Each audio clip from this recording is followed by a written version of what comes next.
As we strive to unravel the intricacies of human diversity, it becomes increasingly crucial to wield language that respects and acknowledges people's unique identities and experiences. This includes the language in our research studies, in the classroom, at work, at your dinner table, and everywhere else. For this episode, let's unpack the significance of culturally sensitive language. We'll also share about an editorial that's just packed with example demographic questions and shed light on practical strategies for fostering inclusivity.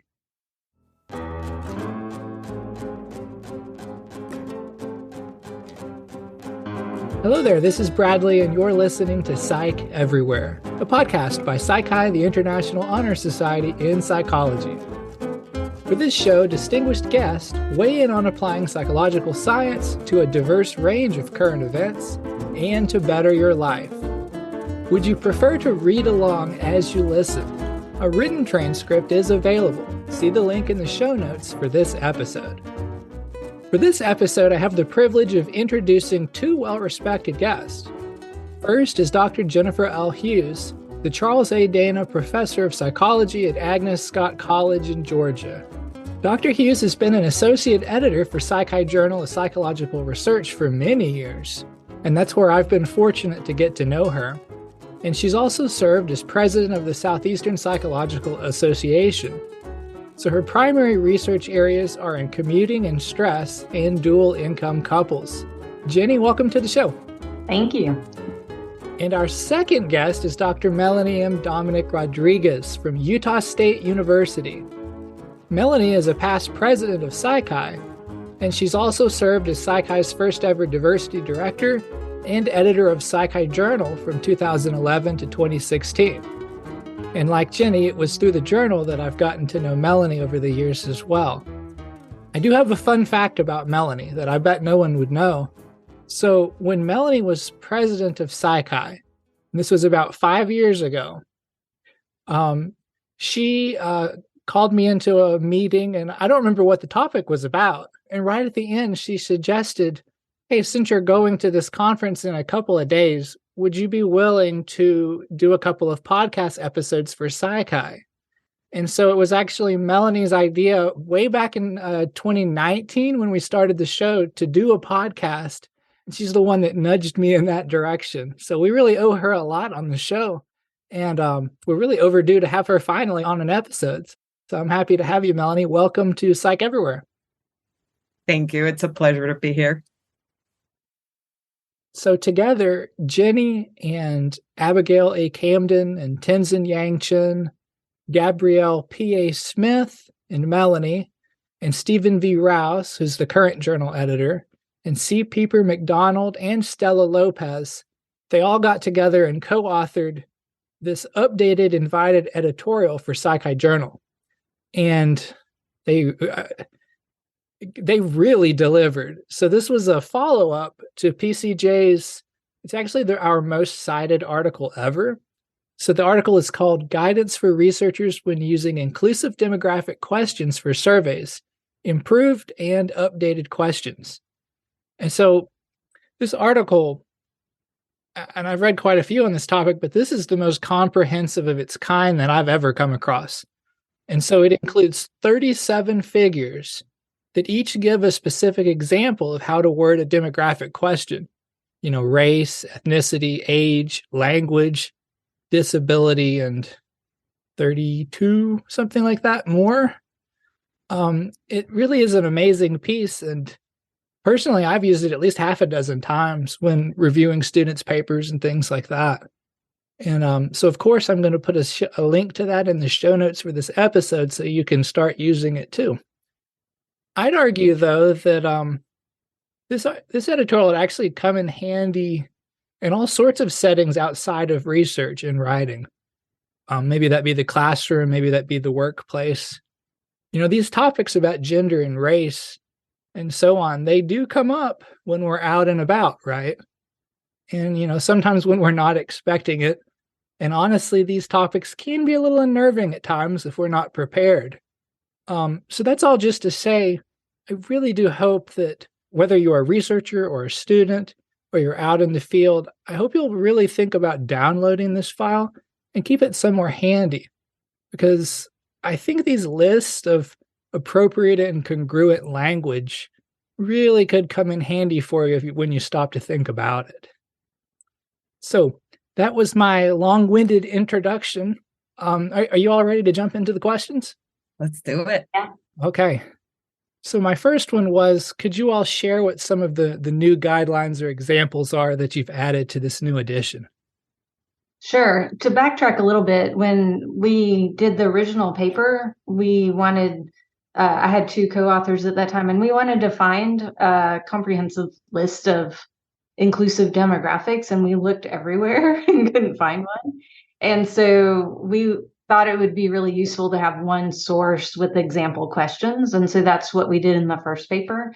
And then new terminology came out, things have been changing as far as terminology. And so we decided that and actually Bradley was very supportive of this, that we should update the paper. And so we had a wonderful team, and Melanie was part of that team that worked on it. And everybody had specialties in certain areas. But I think something that people might not be aware of is that the paper is in two sections. And so the first section goes over demographic questions that we think that every paper should have. And so those are age and gender identity, which includes sex assigned to birth, but we write in the text that some people may not want to use that depending on the topic. And then ethnicity and race and social class. But we have some added questions, but we have a lot of other categories, and I'll just run through them so that listeners know that these are in there in case they're doing a paper and might want to find these. This second list would be if you're using or doing a certain type of study, you might use these type of questions. So children, citizenship, and immigration status, that one's new, and Melanie can talk about that one. Disability, education, employment, income, language is new as well. Location, relationship status, religion, and sexual orientation. And I should say that pretty much every question was revised.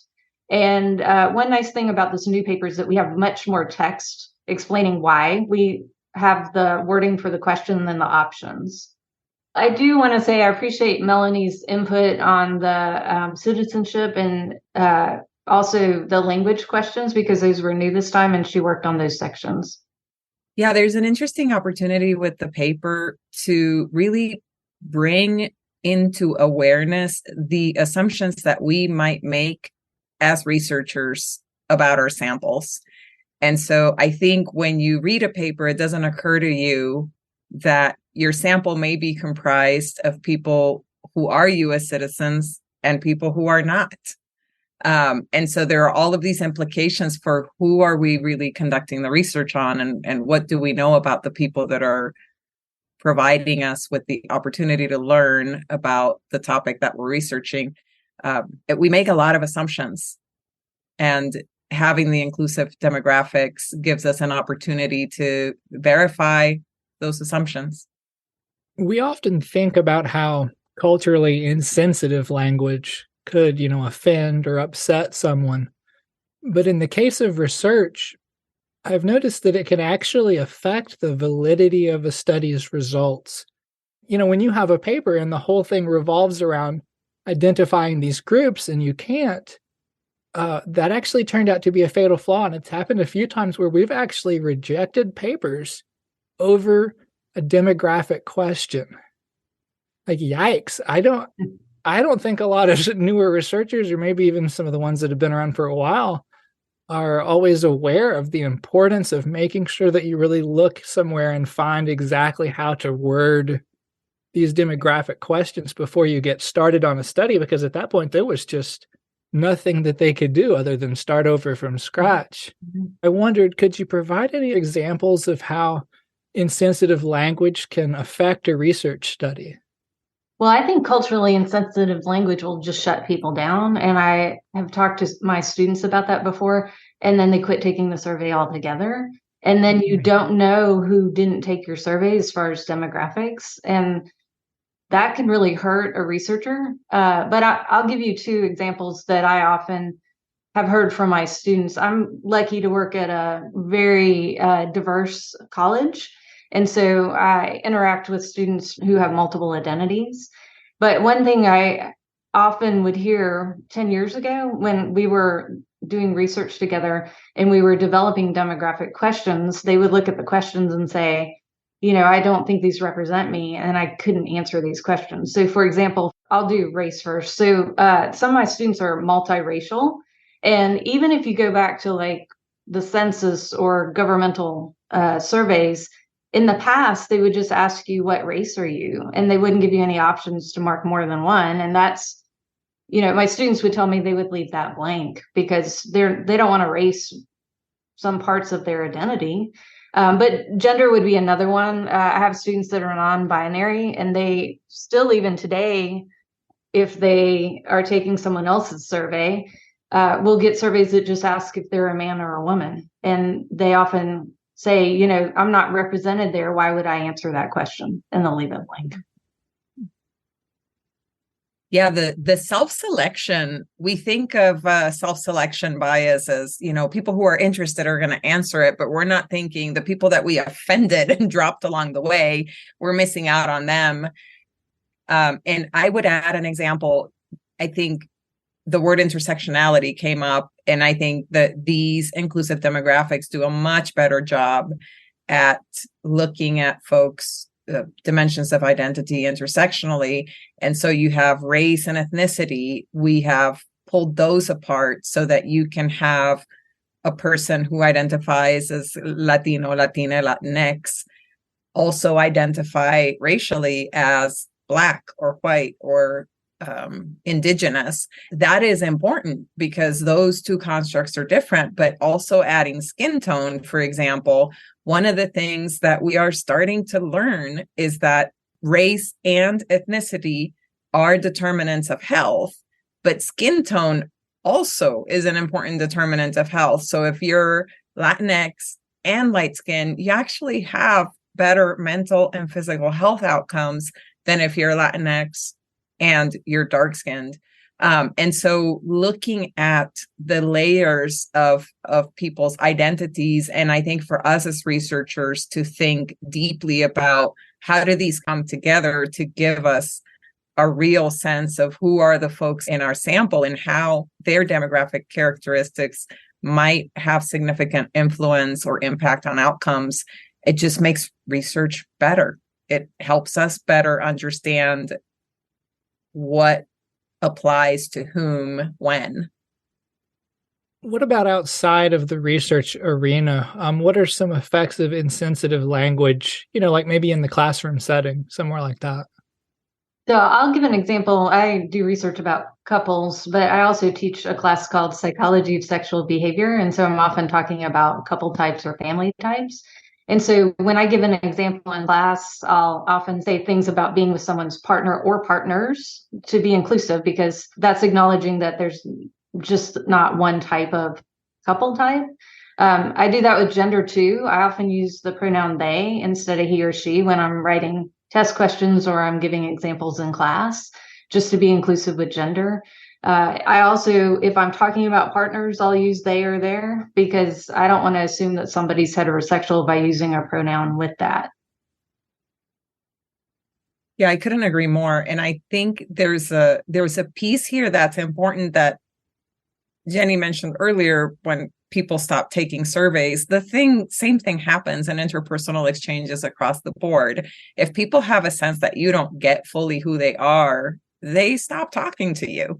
And so if I'm an educator and I want to connect with my students, or if I'm a clinician and I want to connect with my clients, but I'm speaking in a way that reflects a real limited understanding about who they are and the complexity of their identities, they're going to understandably shut down, because that is a signal that my ignorance may actually cause them harm or pain. And so it is very reasonable to protect by stopping the sharing or the conversation. And so I think it has huge implications across the board for any interpersonal exchange.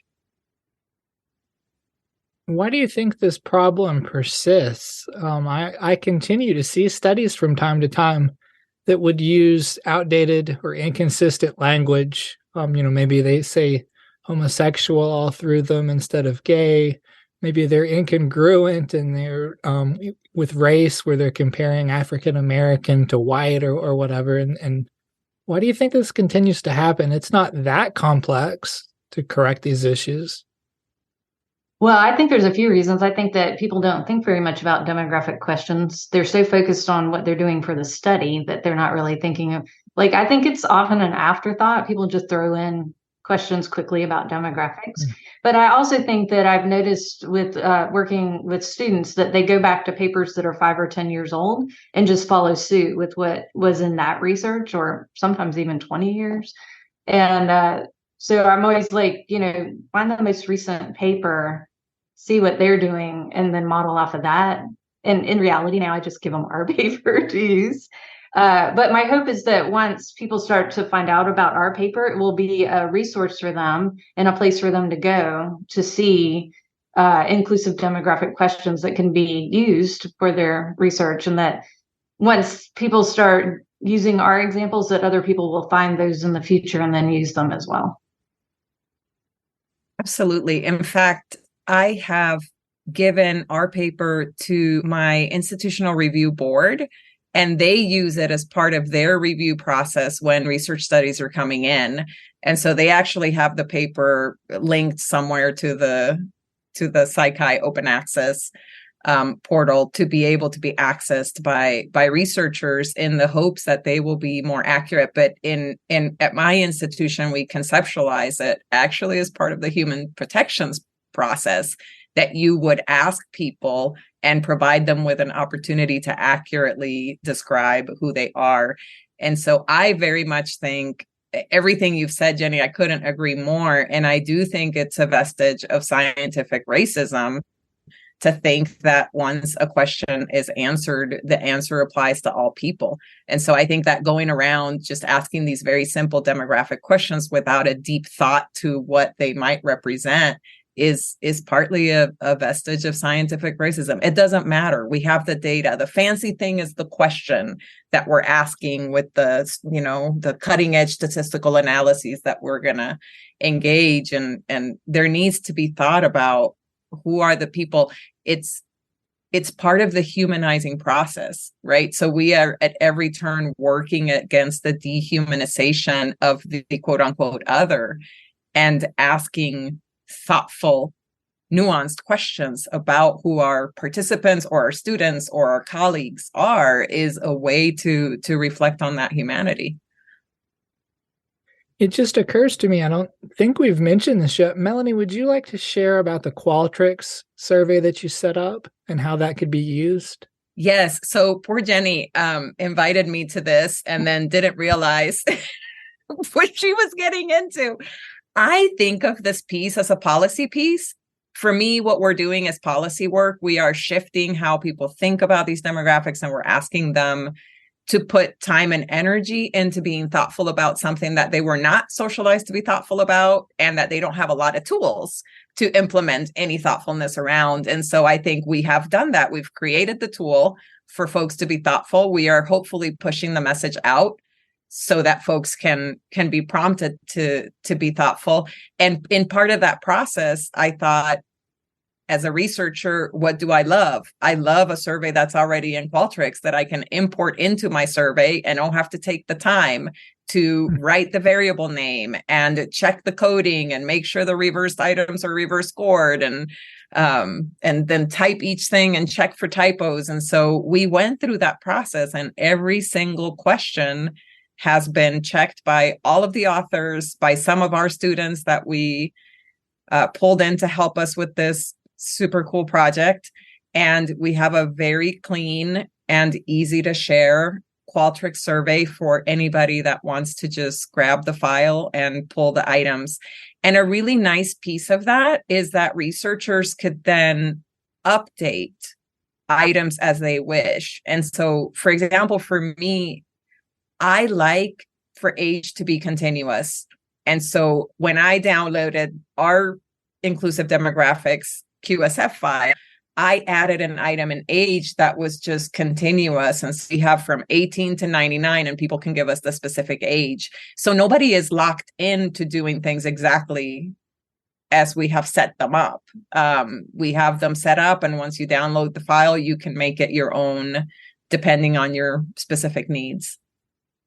And I'll add that when I wrote the original paper with two of my students, Melanie was the editor and gave such wonderful feedback on the paper. And your enthusiasm for the paper was beautiful. I was just like, I just love Melanie's energy. And so when we had talked about revising this paper, you were one of my go-to people. I was like, I really hope Melanie will work on this paper with us. Melanie was really hoping to be invited to the party.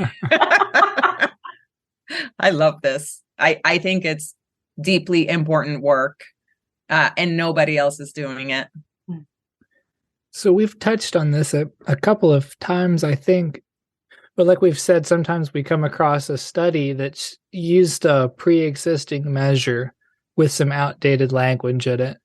And I'm not sure if that's because maybe the authors didn't even think to review it because it had already been published that way before, or maybe they didn't think they could technically change it in the first place because, again, it had already been published that way before. I'm not sure. But do you have any suggestions for what to do if you want to implement an existing measure or questionnaire that you noticed uses some outdated language or inconsistent or whatever? Is it okay to change the language? And if so, how do you do that? Do you need to note it in the paper or something? I think in grad school, I was always taught, you keep the questionnaire as is so that it's standardized. And my opinion on that is that, especially if it's an older questionnaire with offensive language, that it's okay to change it if you write about that in your methods section. But I never change it to change the meaning. So I will change it if they say, like the question says, he or she did this. I would change that to they, because it's not changing the meaning. It's just becoming more inclusive. Or if the question says husband or wife did this, I would say partner.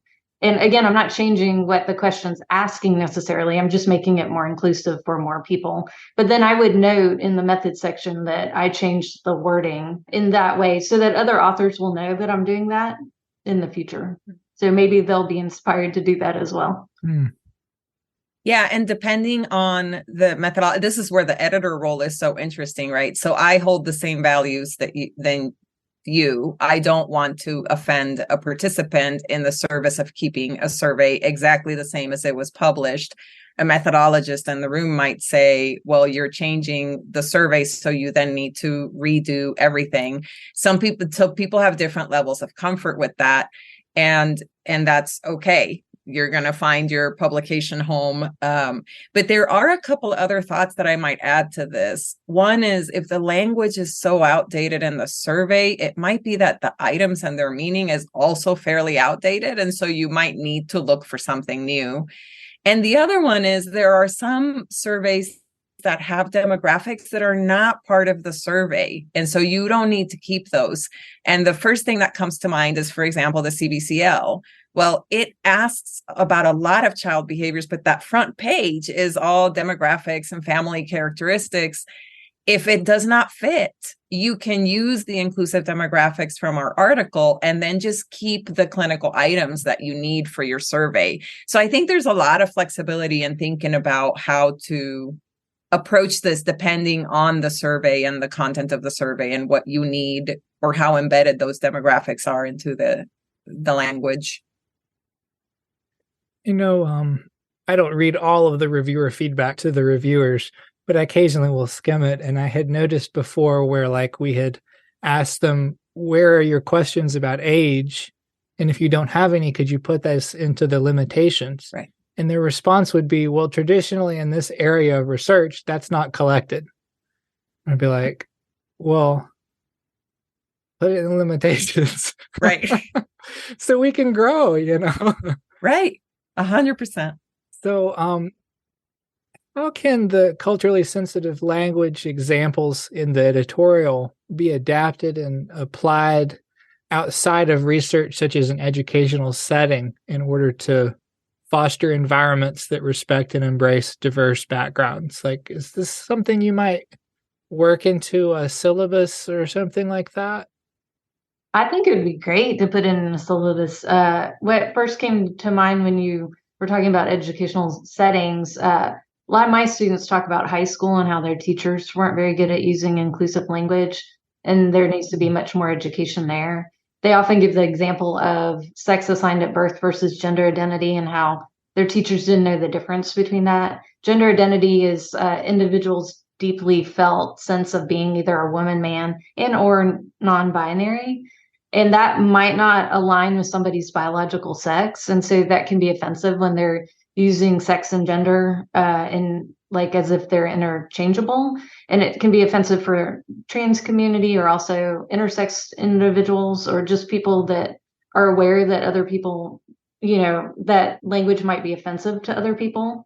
And so our one thing I like about our article is it does talk about the difference between gender identity and sex, but it's also educational in that it gives you these questions to use in surveys, but it tells you why we're suggesting what we're suggesting. So whether somebody's using it to create a survey for research or not, other people could read the article to learn about inclusive language. Yeah, absolutely. And I think your question about using in context outside of research, there are many, many contexts outside of research where we care about knowing who our audience is. And so it could be in the classroom. As an educator, I always think about the classroom. And as a clinician, I always think about the clinical setting. But in reality, if I volunteer for a local community organization and I am intending to reach a particular audience and I'm doing an evaluation of services, I really want to know, are the people that are giving me their evaluation information the people that I'm trying to target through the efforts of my volunteer work? And so just really having information that can accurately tell you who it is that you want to know more about, workplace settings. I mean, I can think of infinite possibilities where it would be useful. Sort of playing devil's advocate here, I guess. Is there any info or examples in the editorial that maybe wouldn't translate well to real world settings? I mean, it occurs to me that, just because I have this amazing editorial and all this culturally sensitive language right there at my fingertips, but maybe that doesn't mean that now it's appropriate to just talk anytime I want about these subjects with people. How do you kind of open the door, I guess, to that? Well, for me, I usually use anonymous surveys, and I think that really helps because some of these questions could be viewed as sensitive, like sexuality or disability or even income. And so I think there has to be trust with the researcher that the information, either they won't know who they are or the information is going to be held confidential. Because I do think one issue could be that a researcher just throws a lot of these questions into their demographic section without really thinking about, are these needed and could these be offensive to the population that I'm assessing? I would add there's an issue also with specificity. And so, for example, one of the sensitive questions is citizenship status. And we added some narrative there around how you want to ask this question and make sure that people have the ability to answer or not answer. And so I don't think this was there before. Correct me if I'm wrong, Jenny, but we have added this prefer not to answer category, and it functionally does something really important, which is when you go into Qualtrics and you download that survey, an answer to each question is required, but prefer not to answer signals for us that you made an active decision not to provide that information. We can look at that. So if I'm running a research study and all of a sudden I notice all of my people preferred not to answer a particular question, then that signals something important to me about whether, do we keep that question as is, or is there something bigger going on? Like, for example, with the documented status question, the citizenship status question in a place like Logan, Utah, where I live, it might make you identifiable. So it might be easy for me to then, if I see the one survey that says I have DACA, then I know exactly who that is, because in our community, in the context that I'm in, where I might be using it, there would be one or two people with DACA status. And so I think there's sort of these aspects where you have to be sensitive about how much you ask. So many of those demographics together can actually be triangulated to identify folks if you are wanting to keep something anonymous and protected.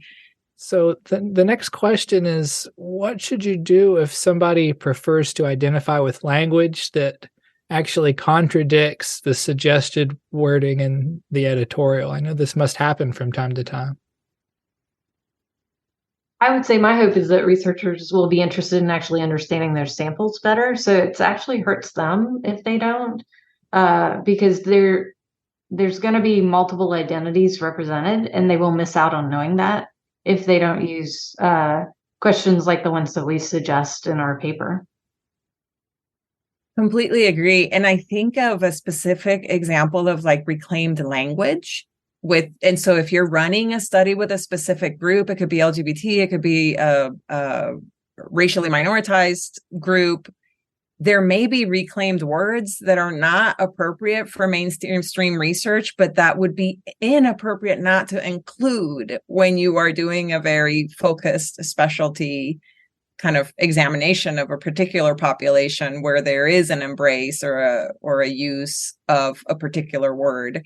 And so I don't think we are claiming that all of these words or all of these questions fit for everyone always. What we're trying to do is to get people to be thoughtful and thorough when they think about demographics. And then we're providing them with some examples, and then hopefully they will use those and adapt them as they need for their populations. Amazing answers today. I've really enjoyed the conversation. I just have one last question, kind of flipping things around a little, I guess. So let's say that you're the person participating in the study, or you're the person being addressed in the workplace or in the classroom setting or wherever, and you come across insensitive language, or maybe that doesn't capture your identity correctly. Do you have any suggestions for what you should do next to address that, or if you should, and so forth?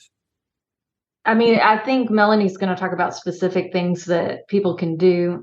I would say that terminology is changing pretty quickly. That was one of the reasons that we decided we had to update this paper, and that I would actually get really thought-provoking questions from researchers about our last paper and the demographic questions and options we'd used. And I was like, wow, these are so amazing. It actually kind of propelled me forward in thinking that we needed to update the paper, which ended up being a wonderful project. The team was amazing. I will say that when we did the second one, we piloted the questions because we felt like we wanted to know if these questions resonated with people. And so we had a very diverse sample that they didn't take the questions. They just were given the questions and they were asked to give feedback. And we wanted to know if they felt represented in these systems with our questions. And so we got wonderful feedback with that. But I'm going to let Melanie talk about what you can do if you feel like the questions are not appropriate. Thank you. I love this question. So back to my notion that this is a policy document. I believe very strongly that participants are gifting us as researchers the opportunity to learn about something that we care about.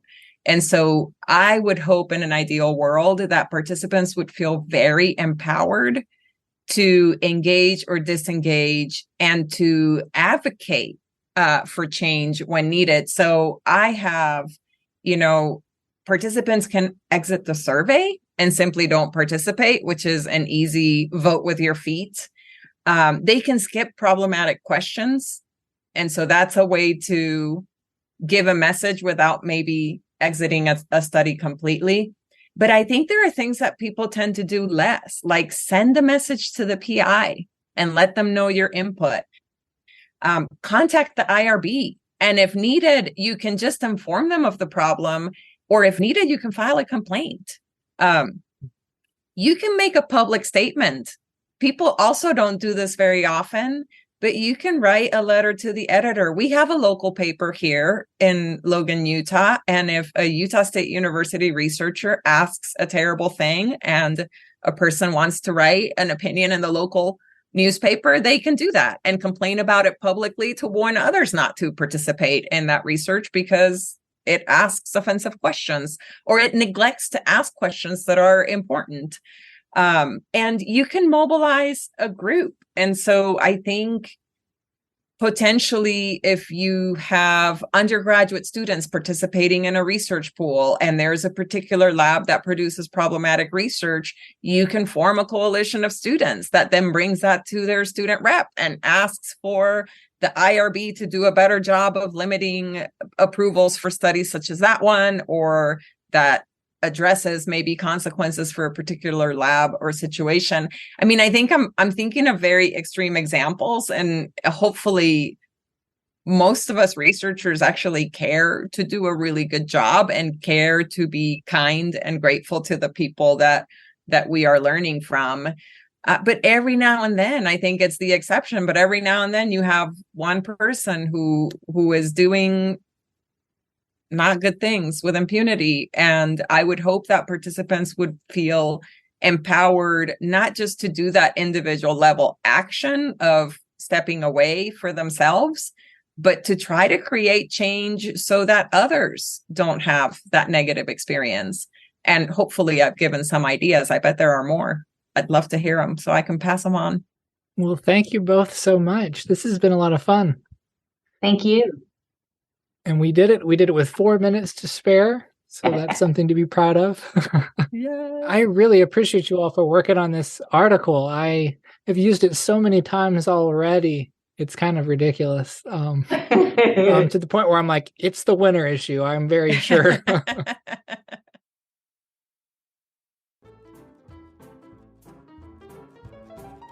You've just listened to another episode of Psych Everywhere. Be sure to go download the editorial about inclusive demographic questions at the link in the show notes. If you haven't already subscribed to Psych Everywhere, go ahead and follow us wherever you go for podcasts. Tell a friend or a colleague about the show. Word of mouth is a huge help for podcasts. So share what you learned at the dinner table or in your classes. You can also follow us on Twitter at Psi Chi Podcast and leave a review at Apple Podcast or wherever you go for podcasts. You'll absolutely make my day. And more importantly, you'll be helping us to get Psych everywhere. Okay, that's all for now. I'll connect with you again soon. Copyright 2023, Psi Chi, the International Honor Society in Psychology. All rights reserved.